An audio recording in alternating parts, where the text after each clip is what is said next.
ठीक है, तुम नहीं आए थे क्यों? किसी से पूछा तुमने ग्रुप में क्या पढ़ा आपने? बताया नहीं उसने?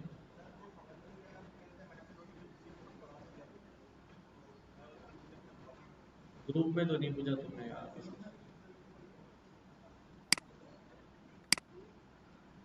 अच्छा भाई, नेक्स्ट नेक्स्ट थिंग हम क्या करने जा रहे हैं? नेक्स्ट थिंग हम ये करने जा रहे हैं एक्सप्लोरेटरी डेटा एनालिसिस में कि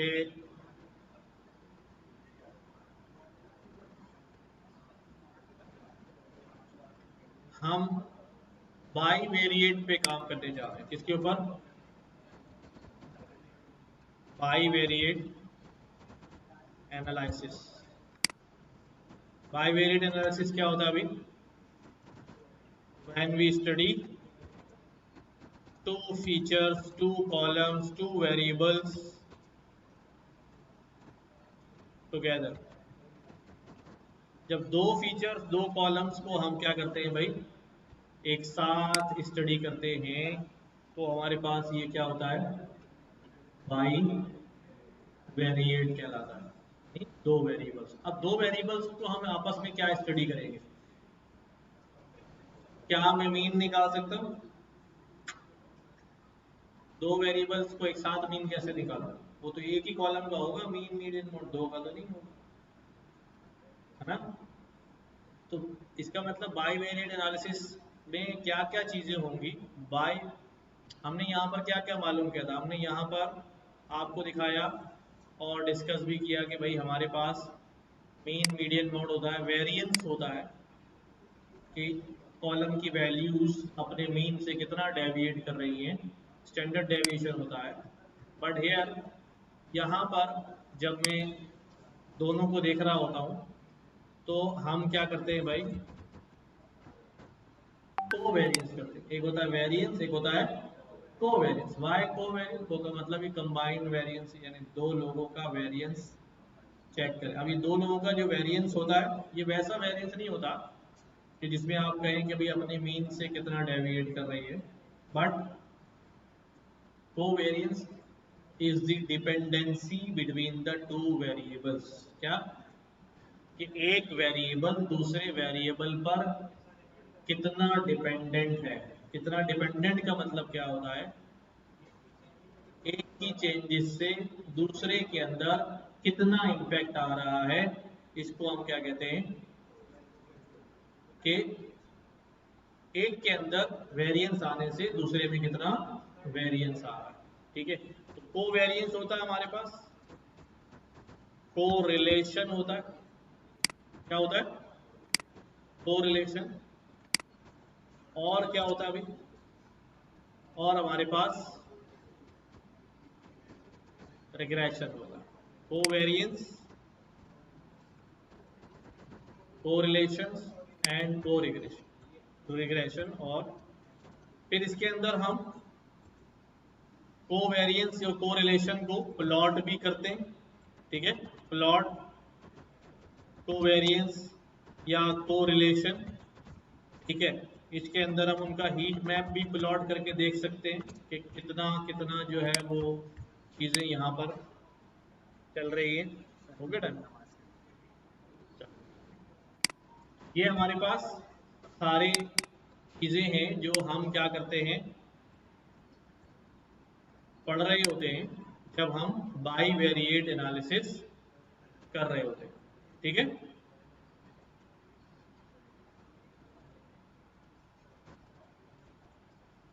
समझ में आ गई ये बात?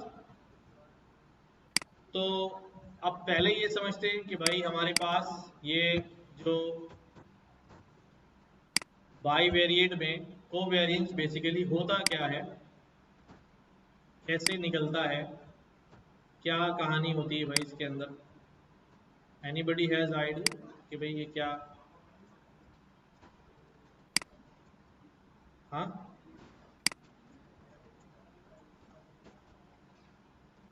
हमारे पास बड़ा सिंपल तरीका होता है।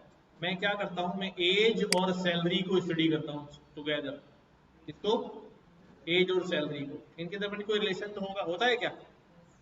एज और सैलरी में कोई रिलेशन होता है? हाँ,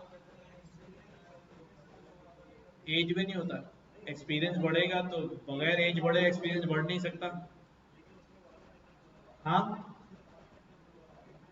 चलो अभी हमारे पास एज और सैलरी है, तो कोई होता है क्या रिलेशन होता है? जैसे जैसे एज बढ़ रही होगी सैलरी भी बढ़ रही होगी। हाँ, ऐसा होता है। अच्छा, हो या ना हो, दो चीजें होती है हमारे पास। एक होता है, ये बड़ा थोड़ा सा मजेदार टॉपिक होता है, इसको हम कहते हैं कोरिलेशन एंड कॉजेशन। क्या कहते हैं? Correlation and causation. देखो, वैसे फॉर एग्जांपल में क्या है? हम कह रहे हैं एज और सैलरी में बड़ा, एक्सपीरियंस और सैलरी में बड़ा रिलेशन होता है।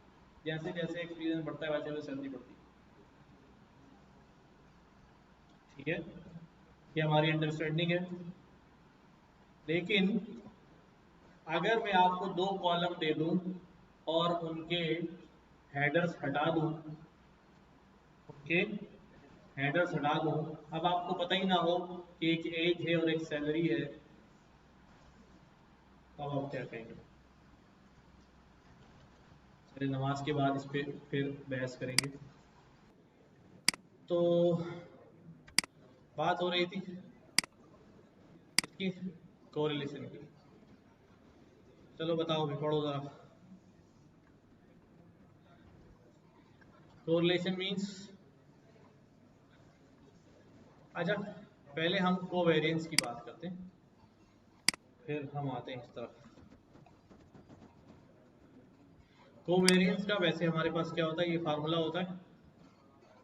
ठीक है, एक्स और वाई दो फीचर हैं, X minus X mean, Y minus Y mean upon N minus one. तो अब देखो इसको, इसमें एक्स वाई को तो नहीं पता ना कि डेटा किसका है। क्या नहीं पता इसमें? एक्स वाई को नहीं पता डेटा किसका। अभी एज का डेटा है, हाइट का डेटा है, वेट का डेटा है, सैलरी है क्या। उसके पास तो फार्मूले में सिर्फ क्या होंगे, नंबर आएंगे, और वो क्या निकालेगा, कोवेरिएंस निकालेगा। तो अगर वो एग्जिस्ट करता है तो ठीक है, नहीं करता है तो नहीं। आमतौर पे जिस तरह हम, हमारी थिंकिंग क्या होती है, क्योंकि एक्सपीरियंस बढ़ेगा तो इवेंचुअली सैलरीज जो है वो इंक्रीज होंगी। लेकिन अगर असल में डेटा ऐसा नहीं है, ना हो, हमारे पास तो डेटा में जो होगा हम वही बात करेंगे ना, यहाँ ये हो रहा है। सही है। हाँ, तो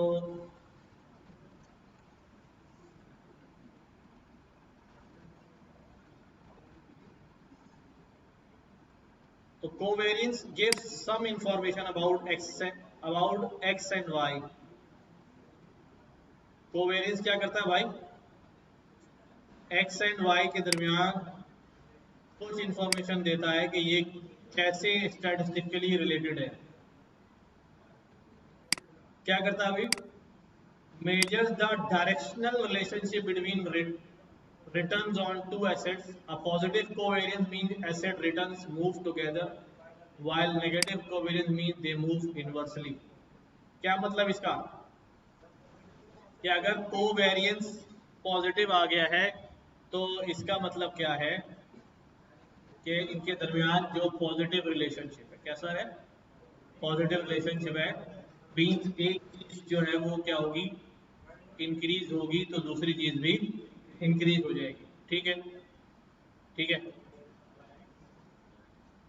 अब यहां पर, और इनवर्सली होगा तो एक चीज इंक्रीज डिक्रीज होगी तो दूसरी इंक्रीज होगी, या एक चीज इंक्रीज होगी तो दूसरी डिक्रीज होगी।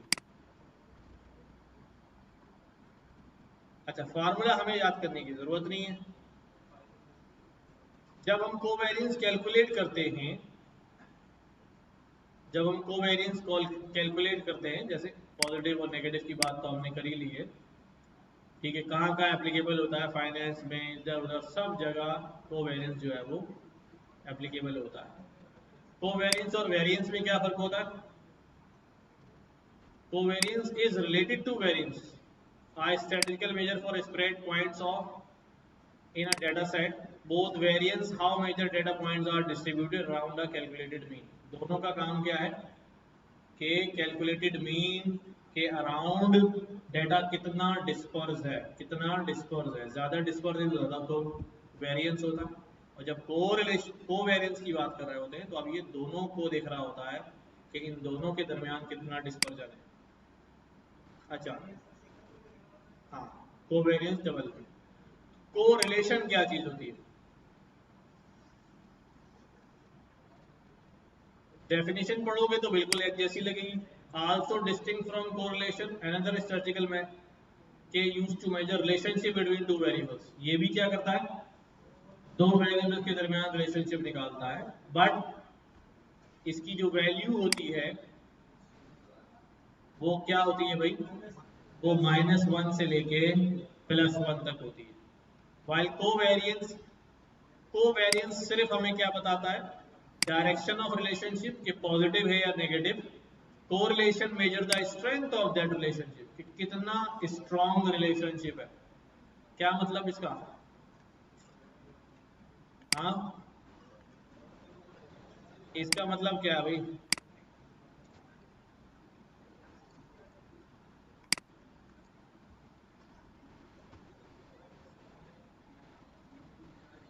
अब स्ट्रॉन्ग स्ट्रॉन्ग से क्या मतलब है हमारा?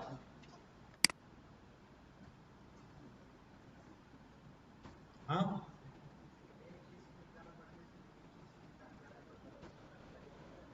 सही है, बेसिकली सही कह रहे हैं, सही कह रहे हैं कि हमारे पास जो है, जो जब मैं किसी दो वैल्यूज का क्या करता हूं, जैसे मेरे पास डेटा के अंदर,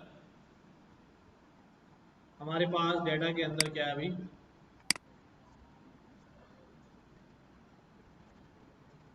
हमारे पास डेटा के अंदर क्या क्या है भाई, एज, और डेटा के अंदर क्या है,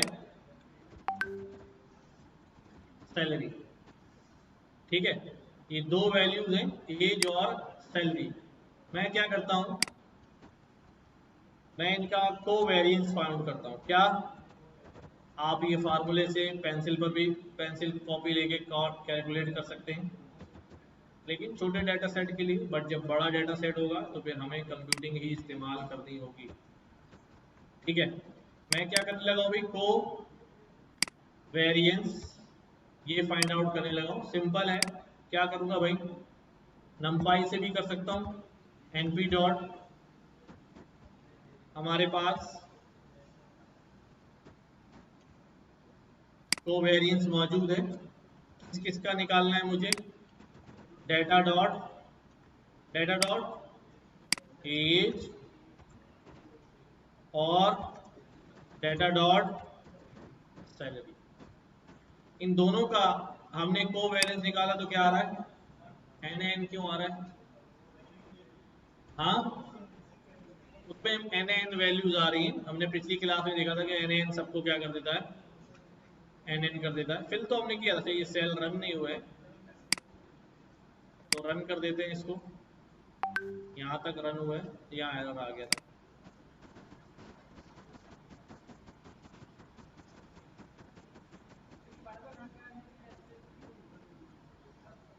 ठीक,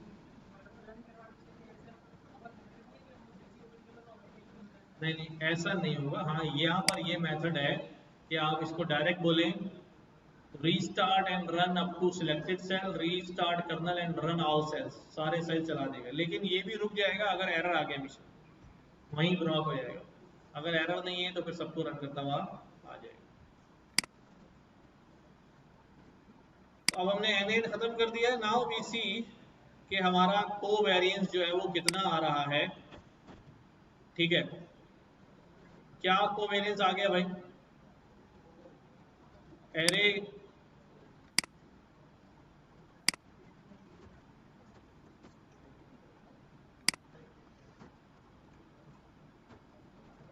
पांडास से निकालता हूँ।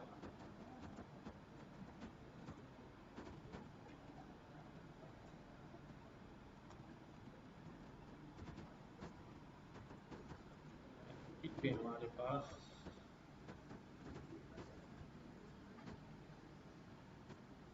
वाला है कोई दूसरा है?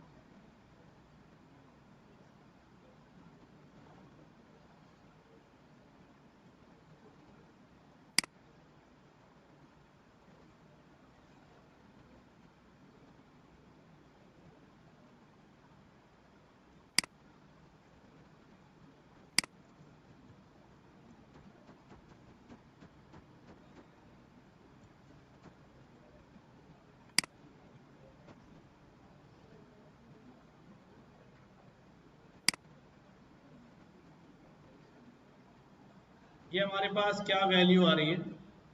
बेसिकली 2 डायमेंशन में आ रही है। अगर मैं इसको वैल्यूज ले लूँ,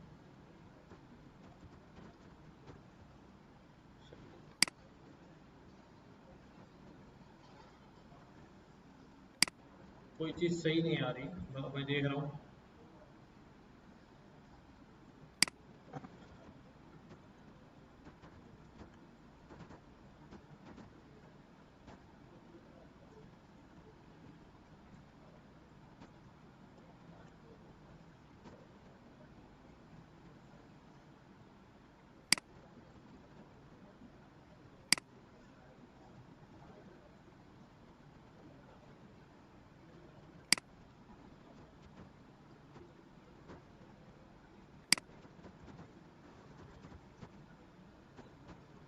दिस इज नाउ ठीक है। एज और सैलरी में कितना कोरिलेशन आ रहा है? अच्छा भाई देखो कि अब ये जो वैल्यू आ गई है कोवेरिएंस की, ये हमें क्या बता रही है? ये हमें कुछ भी नहीं बता रही। ठीक है, सिर्फ अगर ये क्या है भाई, पॉजिटिव है, अगर ये पॉजिटिव है, कैसा रिलेशन है भाई? Positive relation. ठीक है, अगर ये नेगेटिव है तो कैसा रिलेशन है भाई? नेगेटिव रिलेशन है। अच्छा, जब पॉजिटिव रिलेशन है तो इसका मतलब, पॉजिटिव का मतलब क्या होता है? डायरेक्टली प्रोपोर्शनल ना, कि भाई एक चीज जो है वो इंक्रीज होगी तो दूसरा इंक्रीज होगा। और ये क्या होता है भाई? इनडायरेक्टली या इनवर्सली प्रोपोर्शनल। ठीक है, अब तो इस कोवेरिएंस के अंदर वी डोंट केयर कि वैल्यू कितनी बड़ी आ रही है, उससे हमें कोई कुछ चीज हासिल नहीं हो रही, क्योंकि वैल्यू तो बड़ी या छोटी होना डिपेंड करता है कि डेटा में कितनी बड़ी और कितनी छोटी वैल्यूज है। ठीक है, अगर डेटा छोटी छोटी वैल्यूज का होगा तो ये फिगर छोटा आएगा, और डेटा अगर बड़ी वैल्यूज का होगा तो ये फिगर बड़ा आएगा। लेकिन इसकी बड़ी वैल्यू आने से हम ये तो नहीं कह सकते कि कोवेरिएंस बहुत बड़ा है, नहीं। अभी यहाँ हमें सिर्फ क्या पता चलता है कि इनकी डायरेक्शन क्या है। क्या पता चलता है? डायरेक्शन क्या है, रिलेशनशिप की डायरेक्शन क्या है। ठीक है, shows the direction of relationship. हाँ, पॉजिटिव हो गई, बिल्कुल पॉजिटिव हो गई। डायरेक्शन ऑफ रिलेशनशिप या डिपेंडेंसी, इनके दरमियान डिपेंडेंसी की डायरेक्शन जो है वो क्या है। ठीक है, लेकिन जब हम बात करते हैं किसकी? कोरिलेशन की। ठीक है, तो कोरिलेशन बेसिकली ये होता है पियर्सन कोरिलेशन कोफिशिएंट। क्या कहलाता है ये? Pearson correlation coefficient. इसकी वैल्यूज हम निकालते हैं तो ये हमें क्या बताता है? ये हमें बताता है, क्या बताता है अभी? Strength of relationship. ये कितना मजबूत रिलेशनशिप है, यानी अगर एक वैल्यू बढ़ेगी तो दूसरी वैल्यू कितनी बढ़ेगी। मतलब पहले ने ये बताया कि एक वैल्यू बढ़ेगी तो बढ़ेगी। ठीक है, आपसे किसी ने कहा भाई आपकी उम्र बढ़ेगी तो तनख्वाह बढ़ेगी, हाँ ठीक है, पर ये नहीं पता कितनी बढ़ेगी। लेकिन लेकिन अगर आप कोरिलेशन निकालेंगे और कोरिलेशन के बाद आपके पास एक वैल्यू आएगी, जिसके बाद आप जाके बॉस से पूछेंगे कि भाई मेरी उम्र बढ़ रही है, तनख्वाह बढ़ेगी, तो उसके जवाब में क्या कहेगा वो? क्या कहेगा भाई? सिर्फ ये नहीं बोलेगा बढ़ेगी, फिर वो ऐसे बोलेगा भाई आपकी तनख्वाह थोड़ी सी बढ़ेगी या आपकी तनख्वाह बहुत बढ़ेगी, हाँ, या आपकी तनख्वाह हाँ हाँ बढ़ जाएगी। तो आप उसके बोलने से अंदाजा लगा रहे हैं ना कि यार तनख्वाह कितनी बढ़ने वाली है। कि अगर ज्यादा जोर देके बोला जा रहा है कि हाँ भाई तनख्वाह बहुत बढ़ेगी, तो इसका मतलब क्या है कि बहुत बढ़ने वाली है। तो ये जो कोरिलेशन कोफिशिएंट होता है, ये भी हमारे साथ कुछ ऐसा ही करता है। देखो क्या करता है हमारे साथ, जब मैं यहां पर इसको बोलता हूँ कि भाई कोवेरिएंस नहीं कोरिलेशन निकालो, तो ये क्या करता है भाई, ये कहता है भाई 0.602। अब ये वैल्यू जो है वो आती है, ठीक है, बिटवीन -1 एंड 1, बिटवीन -1 एंड 1। अब ये माइनस एंड 1 क्या होता है अभी,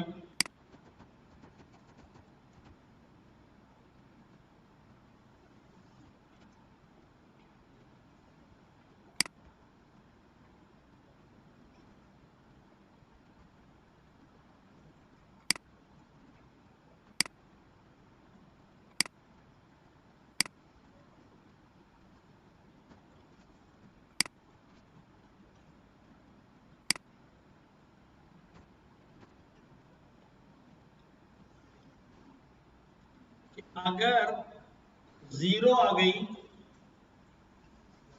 जीरो आ गई तो इसका मतलब क्या, जीरो आ गई तो इसका मतलब क्या है, नेगेटिव नहीं। जीरो आ गई तो इसका मतलब है नहीं पता।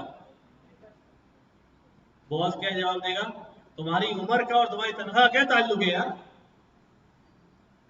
बढ़ती तो बढ़ जाए, तुम्हारी उम्र बढ़ने से मैं क्या करूं। इसका मतलब दोनों में कोई डिपेंडेंसी, जीरो का मतलब है कोई डिपेंडेंसी नहीं, कोई डिपेंडेंसी नहीं।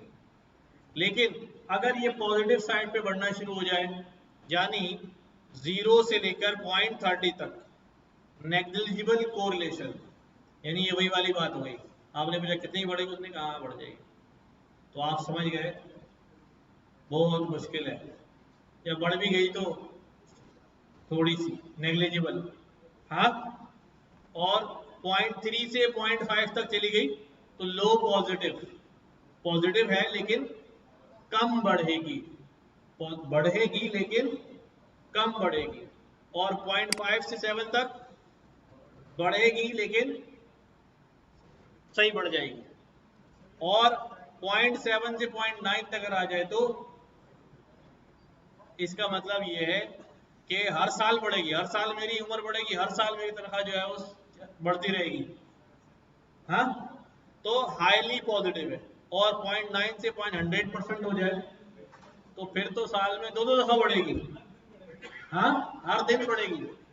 जैसे जैसे हर दिन मेरी उम्र बढ़ रही है, हर दिन क्या होती जाएगी, सैलरी भी इंक्रीज होती जाएगी। यानी जो जिसका कोरिलेशन 1 आ जाता है तो वो तो फिर साथ साथ चलता है। तो आमतौर पे जिसका कोरिलेशन 1 होता है ना, वो वेरिएबल खुद अपना ही होता है। देखो कैसे, अगर मैं यहां आपसे कह दूं, यहां आपसे कह दूं कि भाई एज का कोरिलेशन किसके साथ निकाल दो, एज के साथ निकाल दो, तो अब जाहिर है अगर एज बढ़ रही है तो एज बढ़ रही है, एज बढ़ रही है तो एज बढ़ रही है, वहां जितनी एज बढ़ेगी वो एज ही बढ़ेगी। तो आमतौर पे अगर कोरिलेशन 1 आ रहा है तो इसका मतलब ये है कि वो वेरिएबल खुद है भाई, और किसी वेरिएबल में ऐसा रिलेशन नहीं आ सकता। या सैलरी की बात करूं तो सैलरी पे क्या होगा भाई, 1, सही है। तो अब हर दिन उम्र बढ़ रही तो हर दिन आपको जो है वो तनख्वाह बढ़ती जा रही है, वो वाले सिचुएशन। लेकिन यही काम अगर नेगेटिव साइड में हो जाए, बिल्कुल ऐसे, यही उल्टा नेगेटिव साइड पे होगा कि उसने कहा भाई इस दफा तनख्वाह बढ़ेगी नहीं, कम होगी, और वो कोरिलेशन कितना है, 0.3 है, तो आप कहेंगे यार चलो थोड़ी बहुत कम हो जाएगी, कोई बात नहीं। लेकिन वही बात अगर यहाँ पहुंच जाएगी, आजकल चल रहा है ना कंपनीज के अंदर, करना है तो करो, इतनी तनख्वाह बना जाओ, हाँ, तो ये वाला सिस्टम बन जाएगा। लेकिन अभी भी कोई मुझे ये नहीं बता रहा, क्या नहीं बता रहा कि भाई बढ़ेगी कितनी।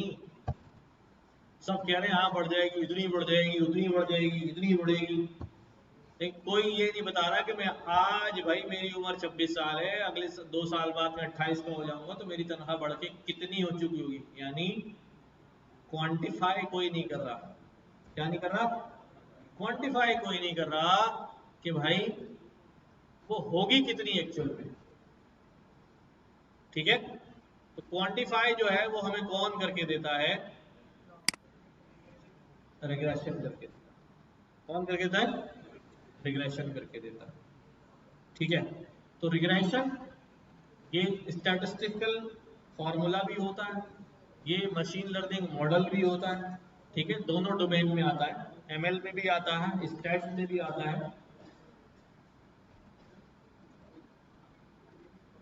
तो अगर फॉर एग्जाम्पल रिग्रेशन के हमारे पास कुछ तरीके होते हैं,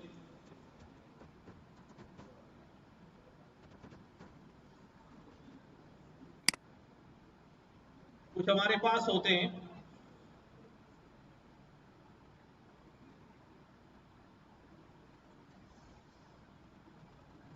जिसमें हम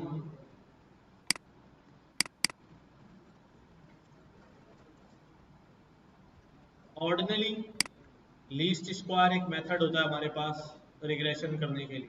कौन सा होता है, ऑर्डिनरी लीस्ट स्क्वायर मेथड, इसका फार्मूला भी हमारे पास होता है। ठीक है, और हम इसको मशीन लर्निंग में ही कवर करेंगे, अभी नहीं पढ़ रहे, अभी नहीं पढ़ रहे। ठीक है, तो कोरिलेशन वाली बात समझ में आ गई कि हम कोरिलेशन में क्या करते हैं, we actually find the relationship between two variables, कोई से भी दो वेरिएबल्स जो है हम निकालते हैं, और ये हमेशा न्यूमेरिकल वैल्यूज का ही निकलेगा।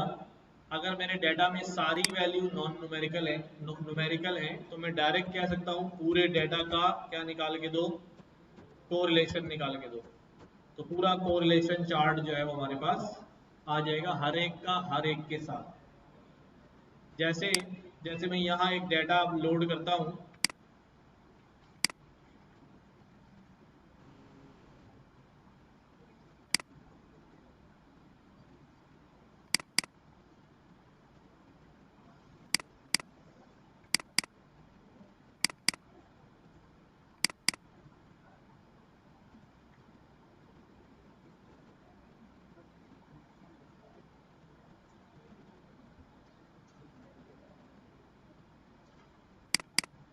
सैलरी डेटा सेट,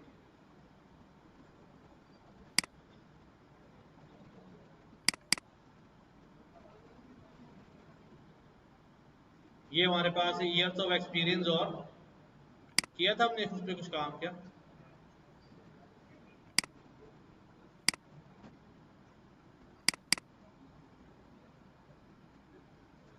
ये है ईयर्स ऑफ एक्सपीरियंस और सैलरी। ठीक है, कितना कितना एक्सपीरियंस है तो कितनी सैलरी है, चलो ठीक है। और हमारे पास रियल एस्टेट में, अब यहाँ देखो, सबको नजर आ रहा है,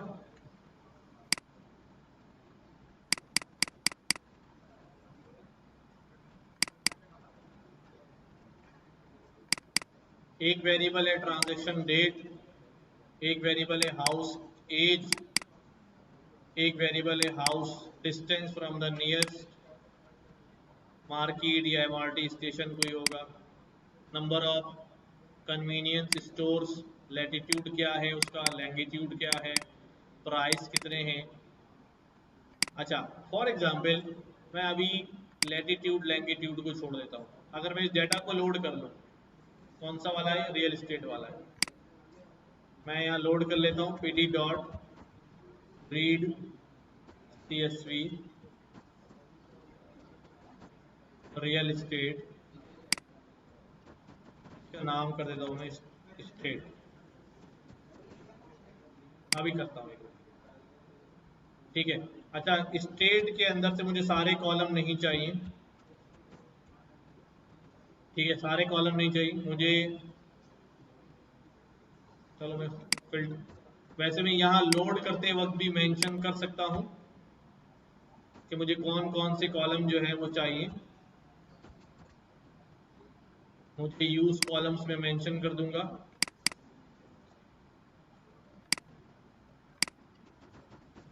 यूज कॉलम्स, इस पूरे डेटा सेट में से कौन कौन से कॉलम लो। मैंने कहा भाई एक तो ये कॉलम ले लो,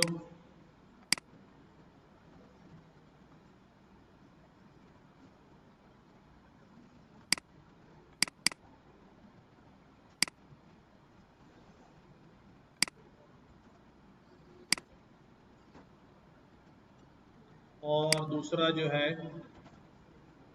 ये कॉलम ले लो, और दे रहा हूँ एयरफोर्स शेयर पे डाल दो। स्टूडेंट्स कनेक्टेड है मेरे पास, स्टूडेंट्स,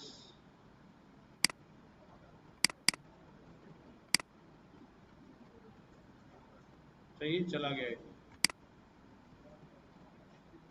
अच्छा, फॉर एग्जाम्पल मैंने कहा यार ये 3 कॉलम चाहिए मुझे डेटा में से, पूरी फाइल में बहुत सारे कॉलम हैं, लेकिन मुझे पूरी शीट में से सारा डेटा नहीं चाहिए, सिर्फ ये चंद कॉलम चाहिए। तो यू विल सी कि अब स्टेट में जो है at the time of loading he data क्या हो जाएगा हमारे पास, फिल्टर हो जाएगा। यानी कि पूरा ज़रूरी नहीं कि बहुत बड़ा डेटा है तो मुझे सारा ही लोड करना पड़े अपनी रैम के ऊपर, अगर मुझे ज़रूरत नहीं है तो मैं कर सकता हूँ। अगर मैं ये नहीं करता तो फिर मैं क्या करता, ये पूरा डेटा लोड करता। अब ये पूरा डेटा स्टेट में आ गया, यानी अगर इसमें मिलियंस ऑफ रिकॉर्ड पड़े हैं या कई 100 कॉलम पड़े हैं, सारे लोड हो गए मेरे रैम पे, बिला वजह स्पेस घेर रहे हैं। मुझे उसमें चाहिए तो सिर्फ 5-6 कॉलम, तो मैं वहाँ यूज कॉलम में उनका नाम मेंशन करूँ तो वही कॉलम लोड होके यहाँ आएंगे। अभी ये पूरे आ गए, अब मुझे इसमें से क्या करना पड़ेगा भाई, सिलेक्ट करना पड़ेगा फिर वही कि भाई ये डेटा चाहिए मुझे, ये डेटा चाहिए। वैसे पहले मैं इनके कॉलम के नाम चेंज करता हूँ, ये बहुत ही बुरे लग रहे हैं। क्या करता हूँ भाई, री स्टेट डॉट कॉलम्स, ये सारे कॉलम नेम है। क्या कर रहा हूँ भाई, मैं कह रहा हूँ कि यही वाले कॉलम नेम्स, नंबर, इसको मैं क्या कर देता हूँ भाई, ट्रांजेक्शन डेट, ट्रांजेक्शन डेट भी मुझे नहीं चाहिए, डेट का क्या करूँगा, हटा देता हूँ। अभी इसको ऐसे रख देता हूँ, हाउस एज, तो मैंने यहाँ पर ये क्या कर दिया, house age, distance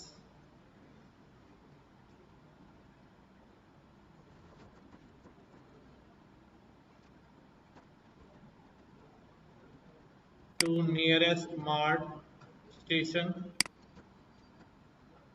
X4 number of convenience stores, मैं इसको सारी सिर्फ ये कह देता हूँ कन्वीनियंस स्टोर्स,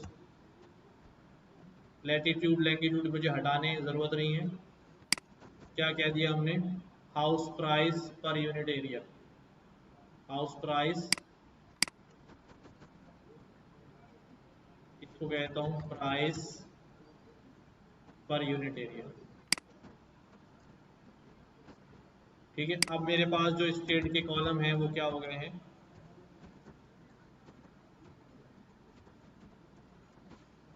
ये ज़रा पढ़ने लायक हो गए ना। ये मुझे चाहिए नहीं, ये भी नहीं चाहिए, और ये भी नहीं चाहिए, इसलिए मैं इसको छेड़ा नहीं। अब क्या करूँगा, मैं बोलूँगा भाई स्टेट में से कौन कौन से कॉलम चाहिए, हाउस एज चाहिए,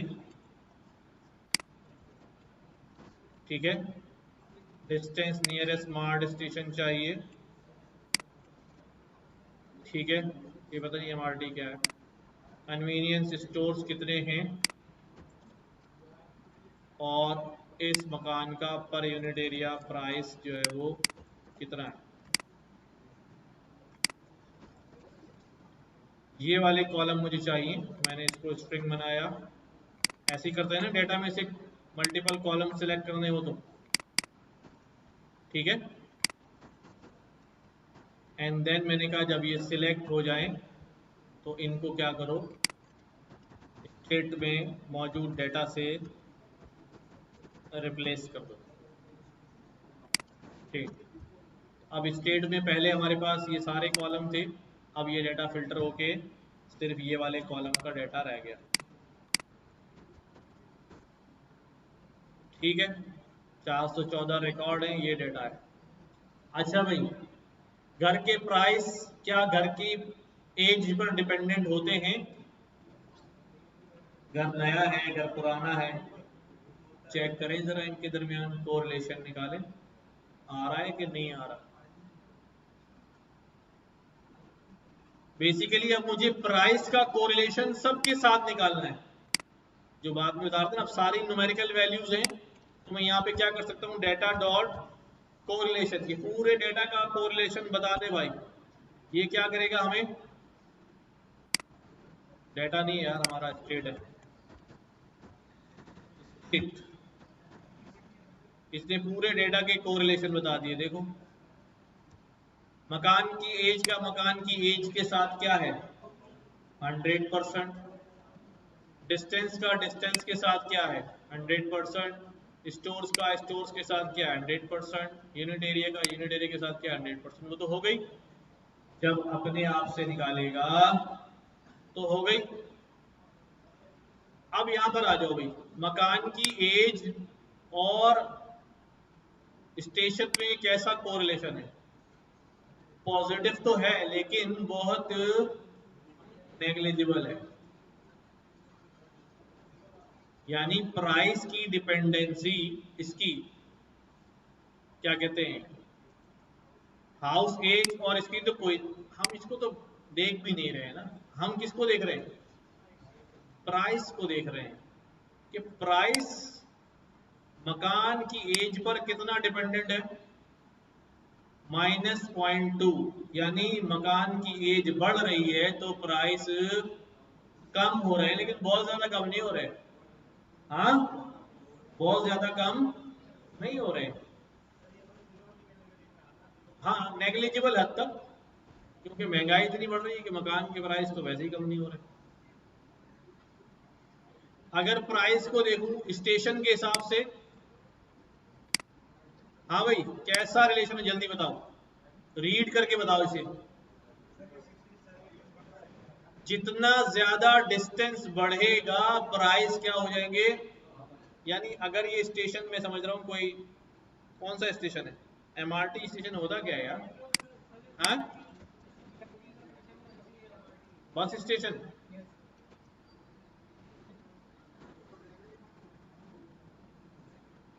ये मास रैपिड ट्रांजिट, मास उल्टा कुछ लिखा हुआ है, मास रैपिड ट्रांजिट, तो यानी बस स्टॉप है समझ लो हमारे लिए, बस अड्डा है।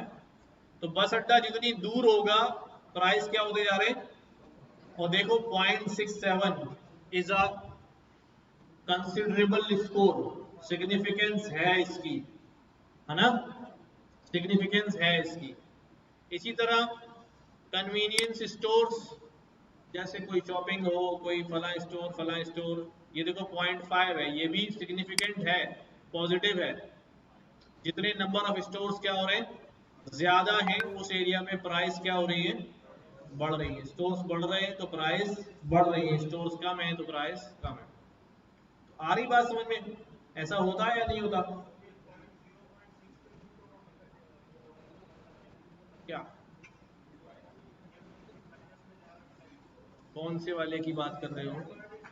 हाँ, तो नेगेटिव का मतलब है उल्टा रिलेशन है, डिस्टेंस बढ़ रहा है मकान और स्टाफ के दरमियान, तो प्राइस कम हो रही, वो बढ़ रहा है वो कम हो रहा है। अगर स्टाफ करीब आता जा रहा है, जिन मकानों से स्टाफ करीब है उनके प्राइस उनके मुकाबले में क्या होते जा रहे हैं, बढ़ते चले जा रहे हैं।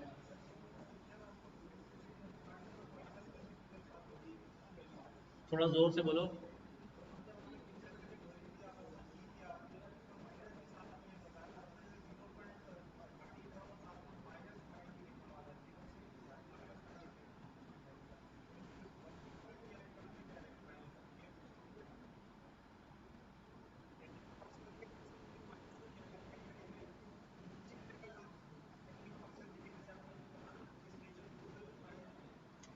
नीचे आएगा ऊपर आएगी बात नहीं है, नेगेटिव कोरिलेशन है।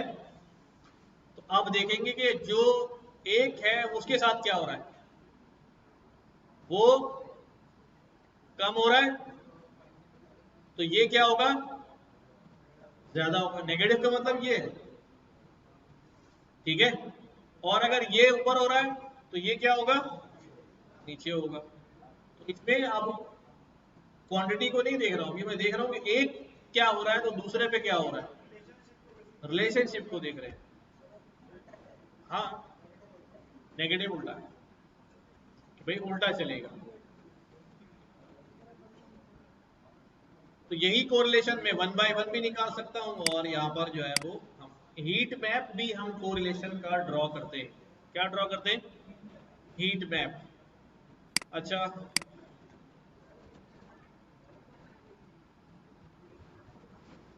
कौन सा चार्ट,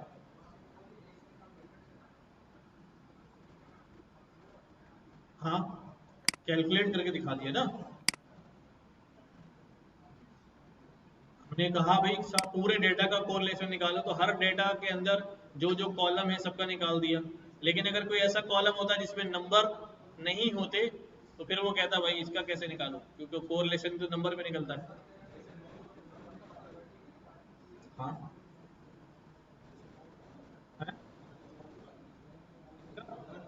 नन नन का, या अभी मैं डेटा पे निकाल रहा था तो मैंने कहा भाई डेटा तुम कोरिलेशन बता दो। अब जो डेटा हमारा एम्प्लॉय वाला है उसमें डेजिग्नेशन का कॉलम भी है, डिपार्टमेंट का कॉलम भी है, एम्प्लॉय आईडी कॉलम भी, तो फौरन बोल देगा भाई नहीं, क्या कहेगा कि भाई एक मैनेजर एक स्ट्रिंग वैल्यू है, मैं इसको फ्लोट में कैसे कन्वर्ट करके कोरिलेशन निकालूं। ठीक है,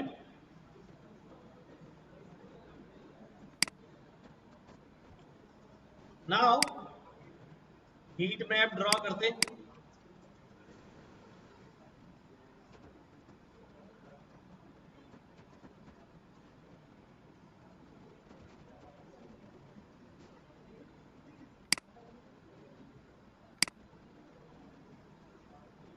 सी बॉन से कर रहे हैं, चलो सी बॉन से कर देंगे।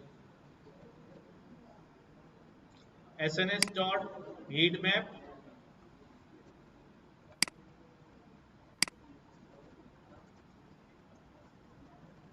और यहाँ पर मैं दे देता हूँ कोरिलेशन मैट्रिक्स की जगह पूरा कोरिलेशन।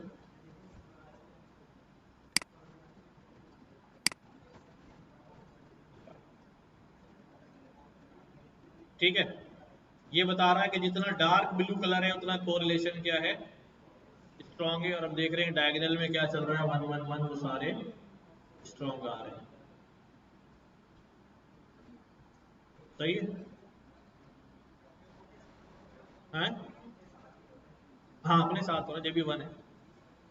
बाज होते हैं लेकिन पूरे 1 कोई भी नहीं होते, ठीक है। बाज होते हैं, इतने ज्यादा कोरिलेटेड होते हैं कि भाई वो 90 एंड अबव जा रहे होते हैं। बट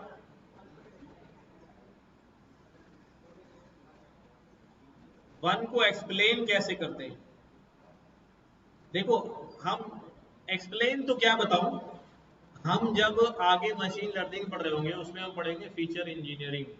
क्या करेंगे, फीचर इंजीनियरिंग।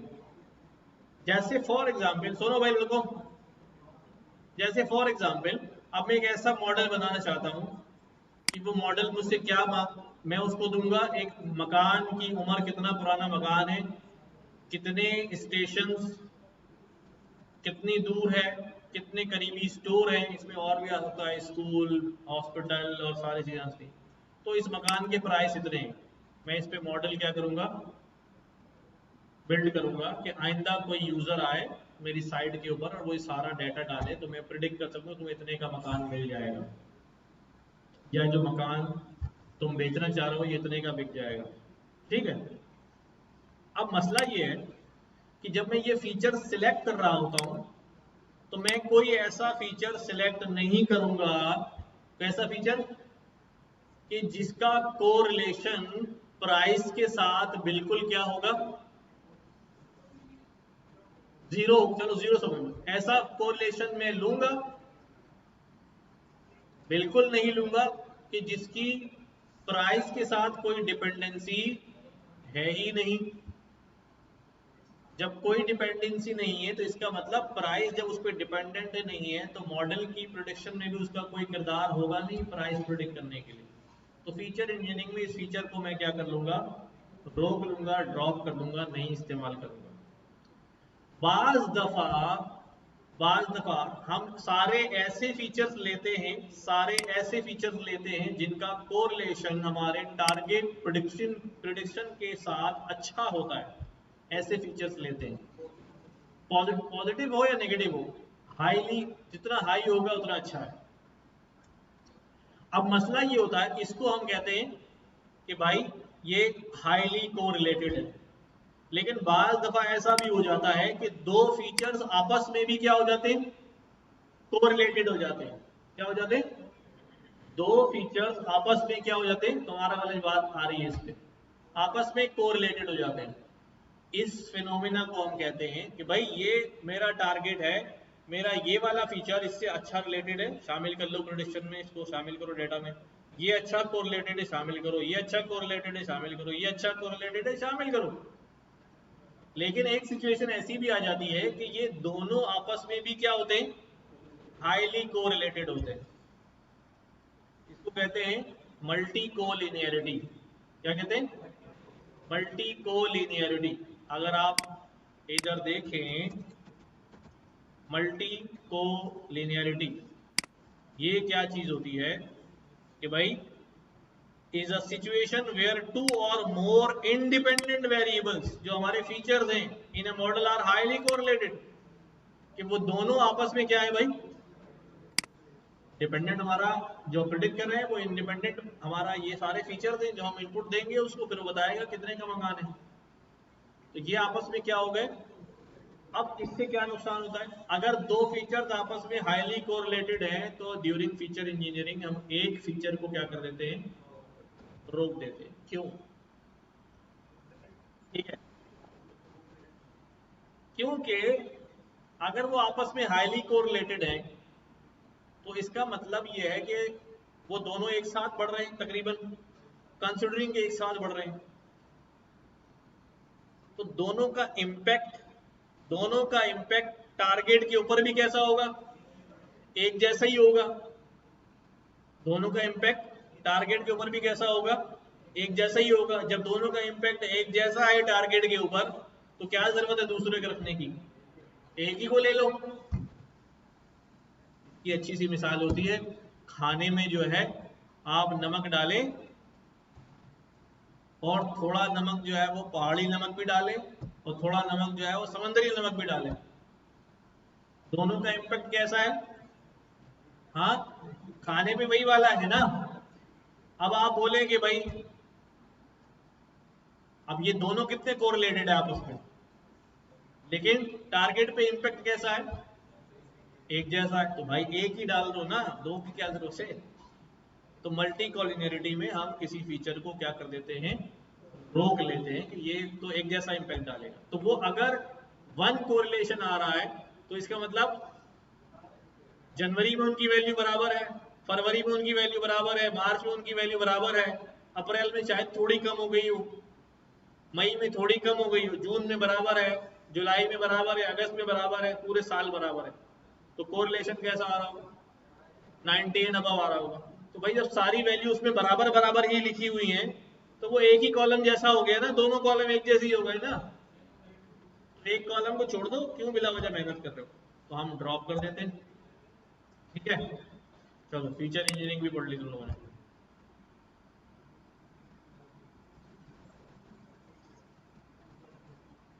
आ जाओ वापस।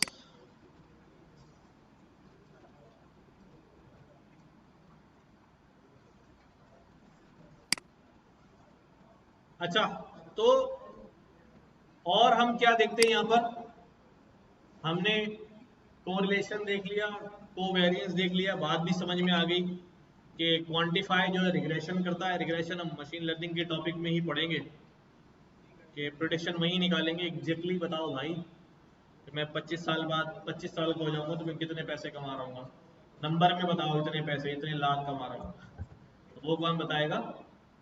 रिग्रेशन।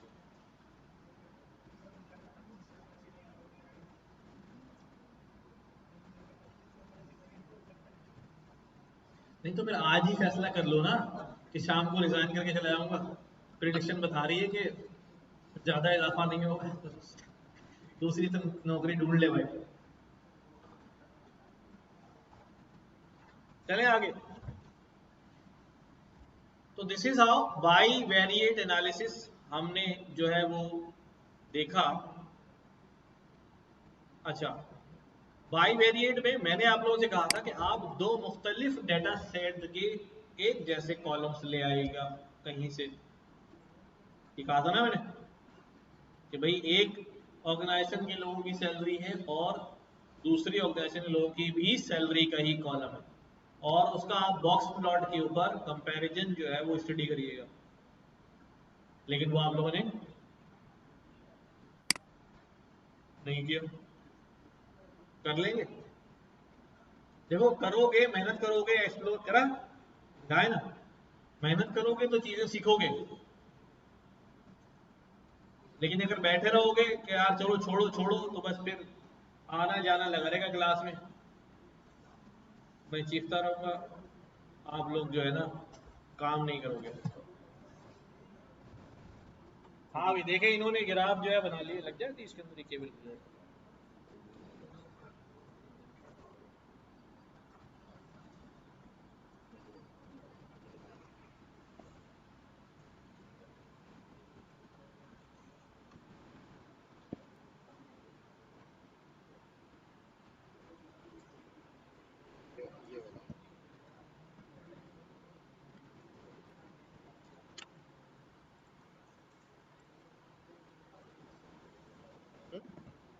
तरफ तो नजर नहीं आएगा। ये भी सही देख लेते हैं। अच्छा क्या किए इन्होंने भाई, सैलरी सारे अलग अलग कर लिए थे, डाटा इंजीनियर और वो।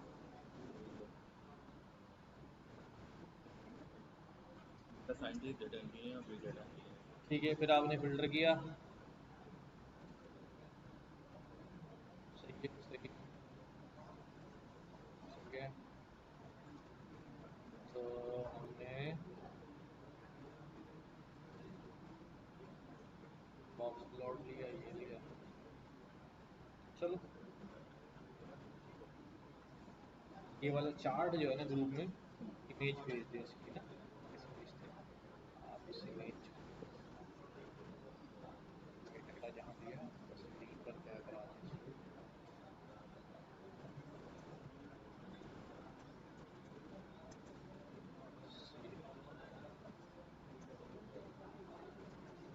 बॉक्स डॉट डी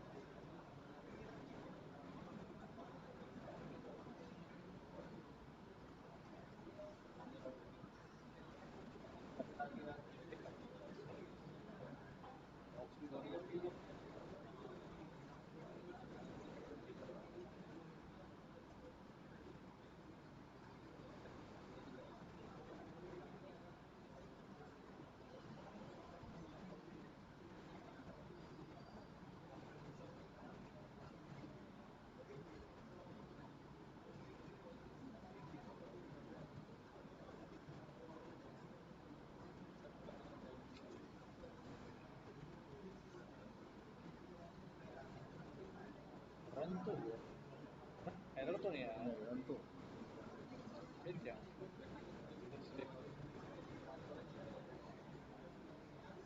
कोड लगा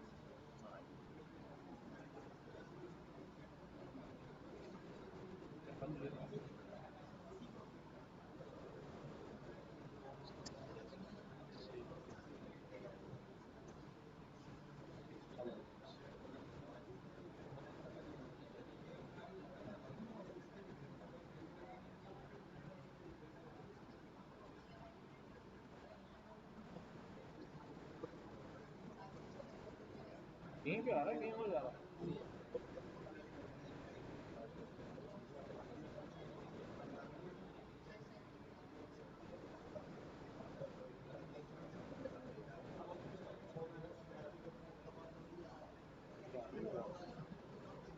इसको करके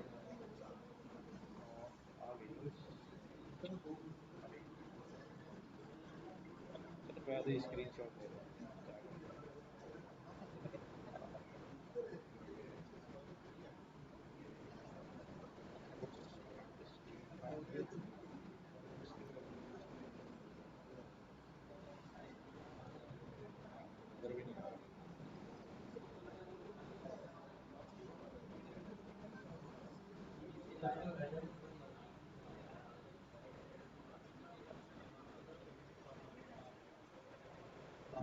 यही है विंडोज के मतलब वो कुछ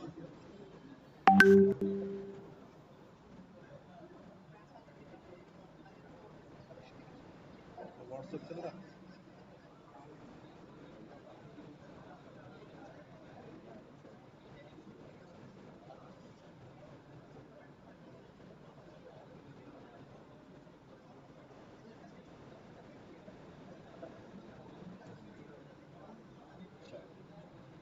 अब इनसे पूछते हैं क्या समझ आ रहा है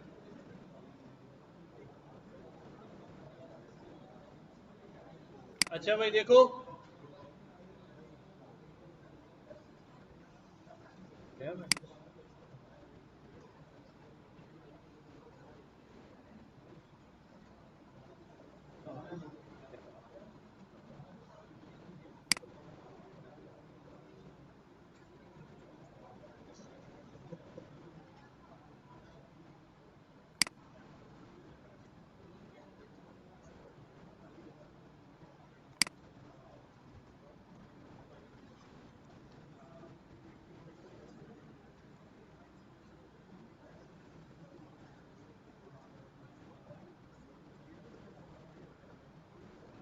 देखो भाई इन्होंने ये चार्ट जो है बना लिया जो इनको काम दिया था हमने कि भाई तीनों डेजिग्नेशंस के अंदर से जॉब टाइटल के अंदर से अलग करके और उनकी सैलरीज अलग अलग करना और फिर पता चलाना डाटा में कि ये डाटा से रिलेटेड जॉब करने वाले लोगों की सैलरी में क्या आप ऑब्जर्व कर रहे हैं क्या ऑब्जर्व कर रहे हैं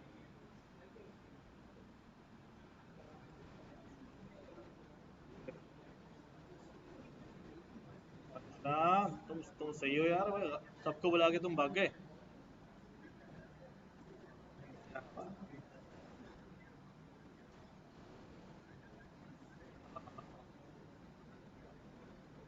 नहीं बैठा हुआ है सामने वैद भी बैठा हुआ है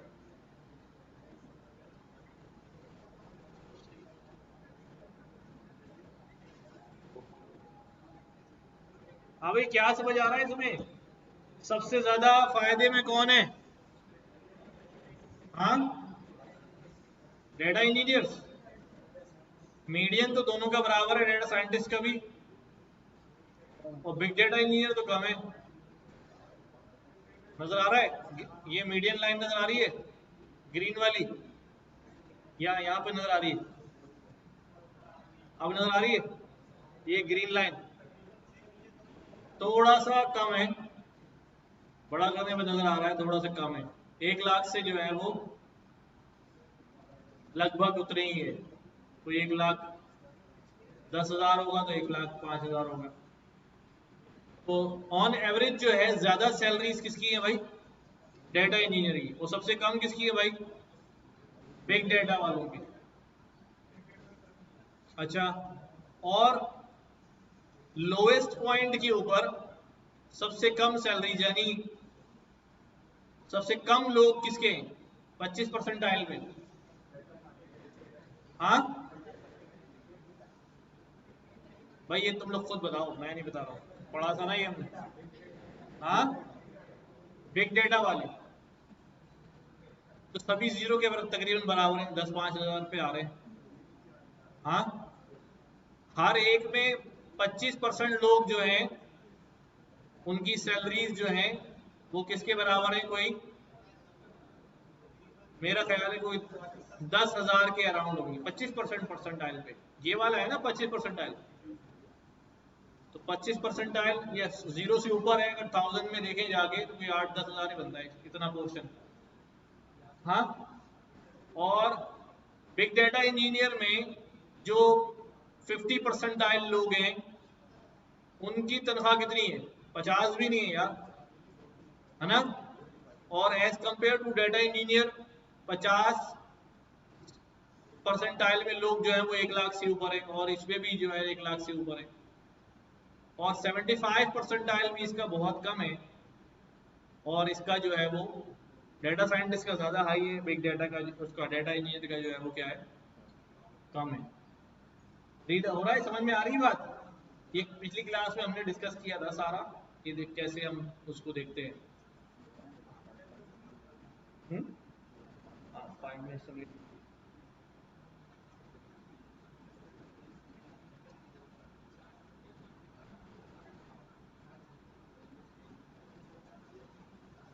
तो ये काम किया भाई शुएब भाई ने, जरा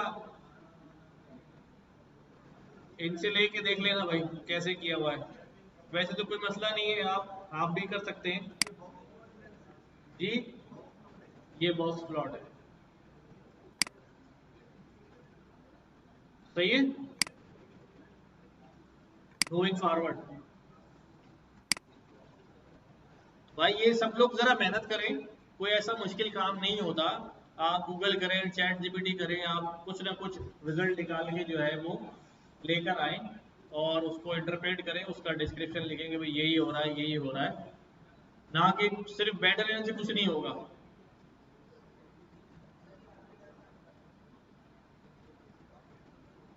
क्या करूँ उसको,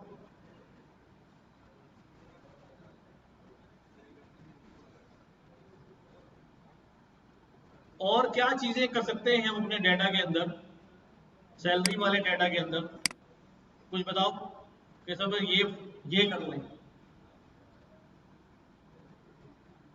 हाँ नाउ ठीक है, अब हम चलते हैं किसकी तरफ, हम कहते हैं कि यार हम डेटा से क्वेरी करें, क्या करें, यानी डेटा से सवाल जवाब करें।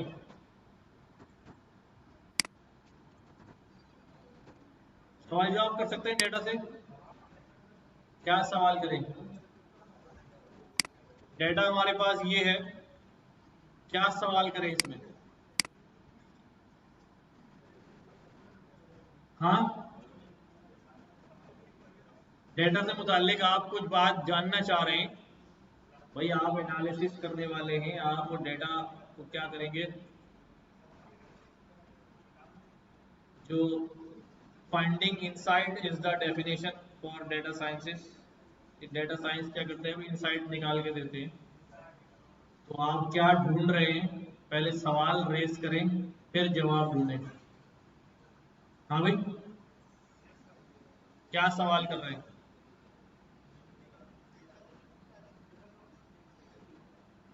अब मेरा सवाल इसके अंदर ये है कि भाई हमारे डेटा सेट में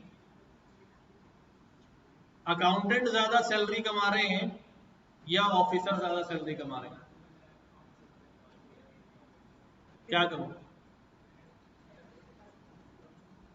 अब सवाल ये कि ऑन एवरेज निकालें, ऑन एवरेज देखें कि ऑफिसर्स की तनख्वाह कितनी है और अकाउंटेंट की तनख्वाह कितनी है, फिर हमें पता चल जाएगा। अब ये कैसे करेंगे,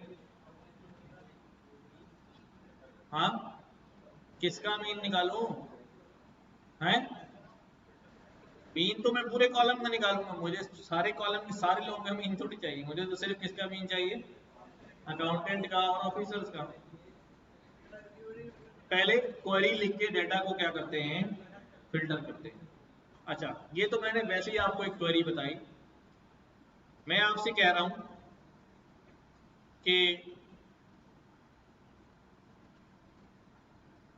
सबसे पहले तो मैं ये जानना चाह रहा हूं कि मैं हमारे इस ऑर्गेनाइजेशन में जिसका ये डेटा है, ठीक है, उसमें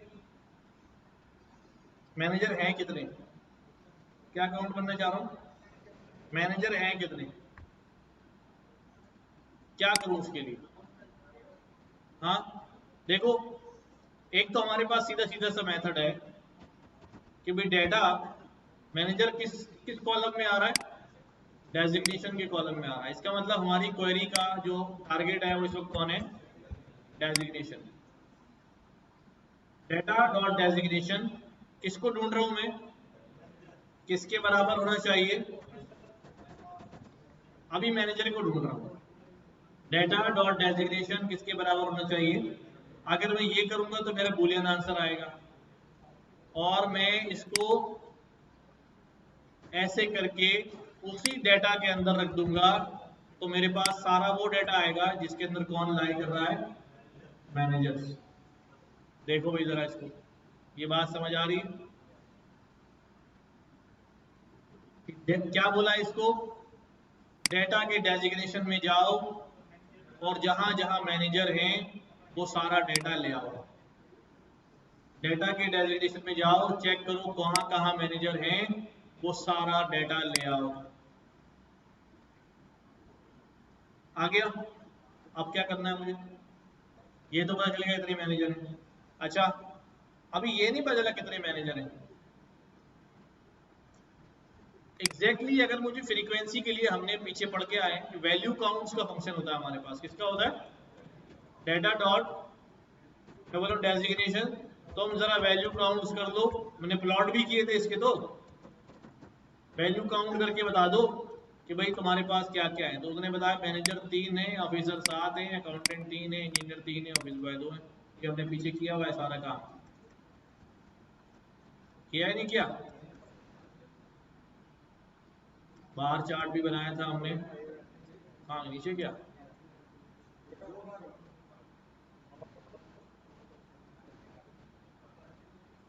ठीक है, इसका बार प्लॉट भी बनाया था हमने, और फ्रीक्वेंसी के नाम से इसको सेव कर लिया था, इसीलिए वो चला नहीं वहां पर, लाइन ही गायब हो गई। अब चल जाएगा लाइक दिस, सही है। चलो ठीक है, ये एक सवाल मैंने यूं भी रेस कर लिया, मुझे सारे ही मिल गए, लेकिन अगर मुझे सिर्फ मैनेजर के चाहिए तो कितने हैं, तो मैं आगे क्या करता भाई, क्या चला देता इसके ऊपर, काउंट चला देता। तो मुझे यहाँ काउंट में एक नंबर नजर आ रहा है 3। चलो, मूविंग फॉरवर्ड, मैं क्या कर रहा हूं, अब एक अगला सवाल रेस कर रहा हूं कि भाई सुनो जरा, सवाल सुनो।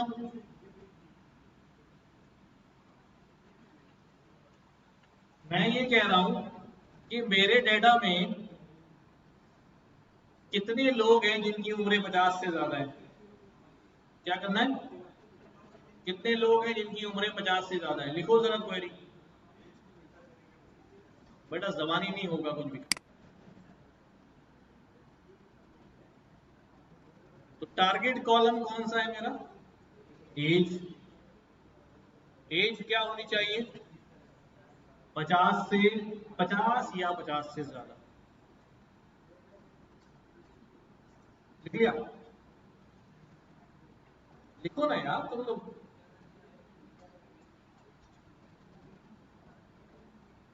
कैसे लिखूंगा, देखो वैसे ही, मेरा डेटा है, इसके ब्रैकेट लगाए, ठीक है, इसके दरमियान में क्या आएगा, फिल्टर आएगा। क्या फिल्टर है भाई, डेटा के अंदर एक कॉलम है कौन सा, एज।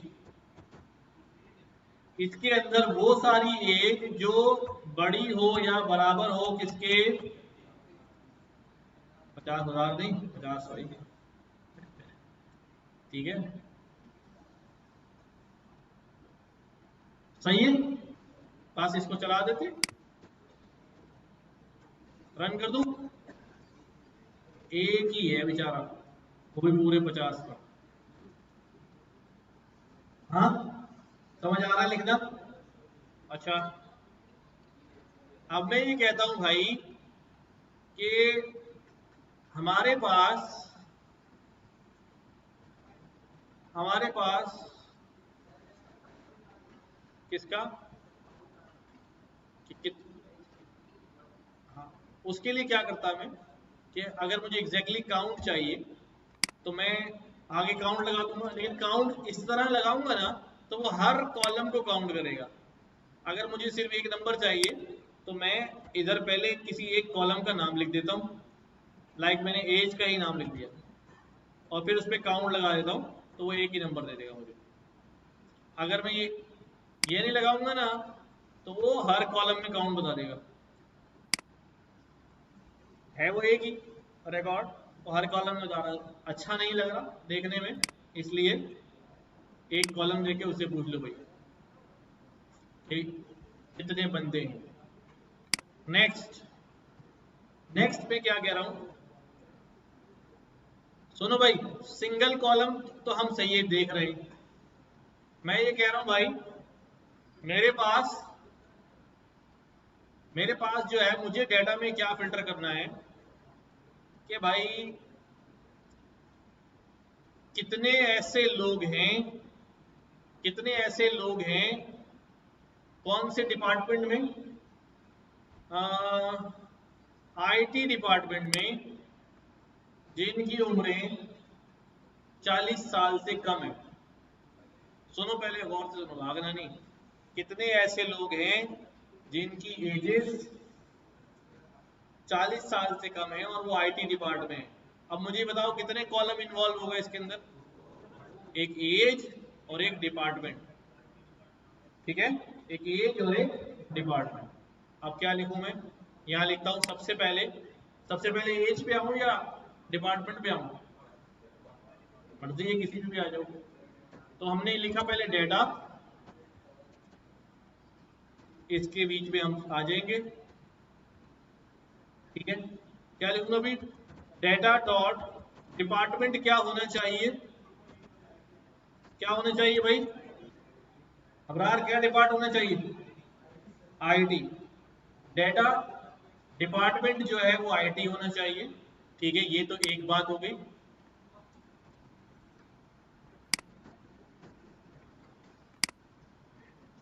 और एंड ऑपरेटर, साथ साथ साथ साथ उसकी उम्र जो है क्या होनी चाहिए, लेस देन और इक्वल टू 40 होना चाहिए। इसको भी बंद कर दो ब्रैकेट में,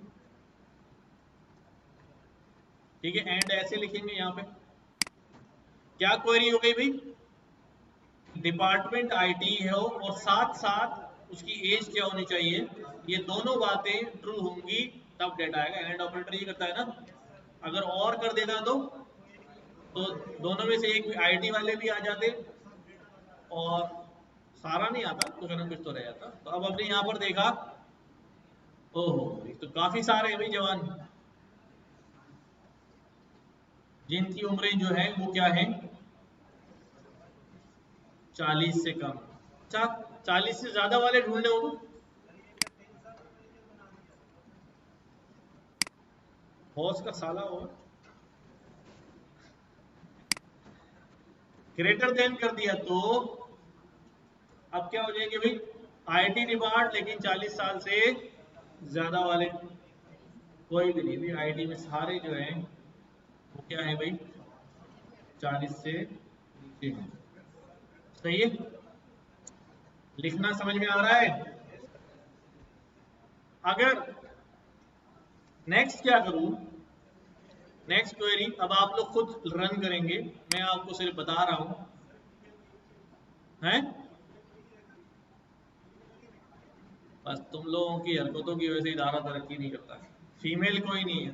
तो भाई जेंडर रखा ही नहीं हमने, या नाम भी नहीं रखा, तुम ही लोगों की वजह से। ना जेंडर रखा है ना नाम रखा है, वरना उसी पे क्वेरी चलाते रहोगे।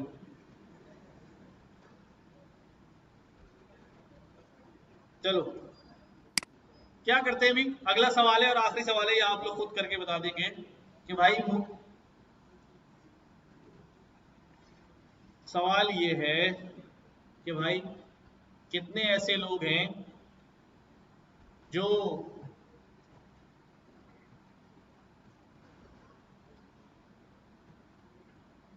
मैनेजर हैं और उनकी सैलरी 1 लाख से ज्यादा है। चलो आसान कर दिया। कितने ऐसे लोग हैं जो मैनेजर हैं और उनकी सैलरी 1 लाख से ज्यादा है।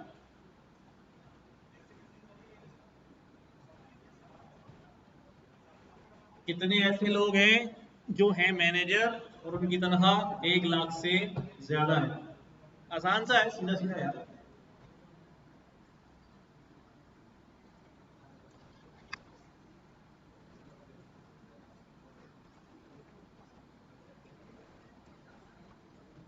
1 लाख से ज्यादा है।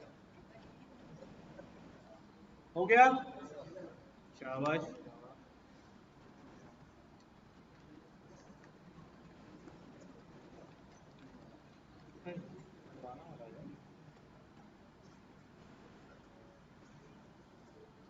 आगे आगे कौन है भाई, कितने लोग हैं? बस 2 लोग हैं। क्या था भाई? डेटा में उनका डेजिग्नेशन क्या होना चाहिए? Data dot designation should be manager and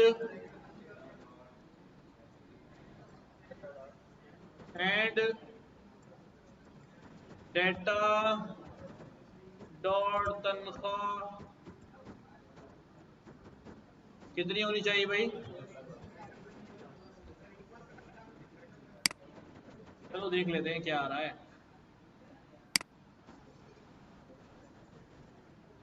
2 लोग हैं, सही है।